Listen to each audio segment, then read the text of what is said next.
Bonjour, aujourd'hui nous abordons la notion d'intervalle de confiance. Donc, dans un chapitre précédent, nous avions déjà parlé d'intervalles de fluctuation asymptotique au seuil de 95%. Ces intervalles de fluctuation asymptotique nous permettaient d'évaluer avec une prise de risque limitée si un échantillon était conforme par rapport à une fréquence théorique que nous connaissions. Donc inversement, dans ce chapitre, nous allons évaluer la valeur théorique de la fréquence d'apparition d'un caractère dans une population à partir d'un échantillon donné. Considérons alors la propriété suivante, donc soit un échantillon de taille n et f la fréquence observée dans cet échantillon d'apparition d'un caractère donné, p la proportion de ce caractère dans la population.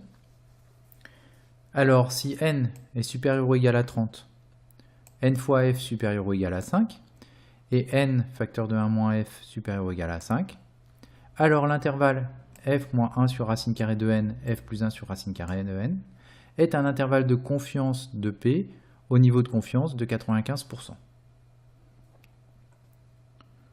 Donc quelques remarques par rapport à cette propriété. Tout d'abord, la proportion P, cette propriété signifie que la proportion P se trouvera dans 95% des cas, donc dans 95% des échantillons de taille n que nous pourrions sélectionner, à l'intérieur de cet intervalle de confiance. En revanche, il n'est pas possible de savoir dans quelle partie de l'intervalle se trouve la proportion P. Une autre petite remarque concernant la propriété elle-même, il faudra bien faire attention quand vous souhaiterez l'appliquer que ces trois conditions soient remplies. Considérons alors une banque qui s'interroge sur la pertinence d'un nouveau produit financier, sachant que ce produit financier serait rentable s'il intéressait au moins 20% de ses clients. La banque effectue un sondage portant sur 732 de ses clients, et ce sondage révèle que 161 seraient intéressés par ce produit.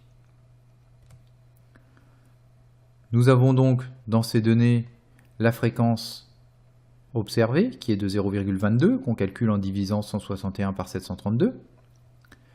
La taille de l'échantillon, qui est n égale 732, qui est bien supérieure ou égale à 30.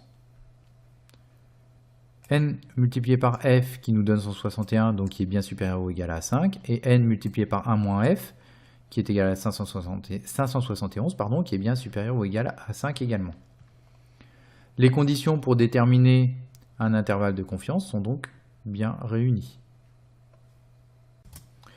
Nous pouvons donc calculer l'intervalle de confiance au niveau de confiance de 95%, qui est donc 0,22 moins 1 sur racine carrée de 732 et 0,22 plus 1 sur racine carrée de 732, ce qui nous donne 0,183, 0,257. Malheureusement, ici, cet intervalle n'est pas situé complètement au-dessus de 20%.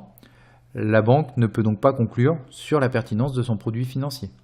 Il est possible que la probabilité de clients réellement intéressés dans la population totale de ses clients soit inférieure à 20%.